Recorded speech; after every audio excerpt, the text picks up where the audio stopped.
Press কনফারেন্সের নামে আমরা যা দেখেছি, গণভবনে ফেসবুকে সয়লাভ হয়ে যেত যে তেলের বন্যা বয়ে যাচ্ছে আর কি।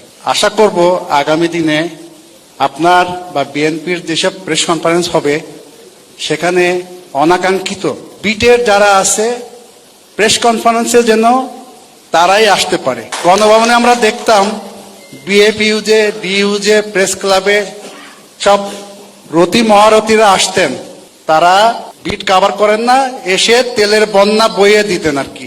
আপনার দলের নেতা কর্মী, সাংবাদিক, তেলবাজ সাংবাদিক, এরা আপনাদের বিভ্রান্ত করে, শীর্ষ পর্যায়ে যারা থাকেন তাদের বিভ্রান্ত করেন।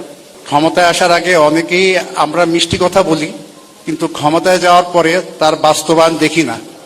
এইটা যাতে ভবিষ্যতে আপনার ক্ষেত্রে না হয়, 5ই আগস্টের পরে জনগণের যে প্রত্যাশা, সেই প্রত্যাশা যেন পূরণ হয়, সেদিকে আপনার দৃষ্টি থাকবে, সেই প্রত্যাশা রইল।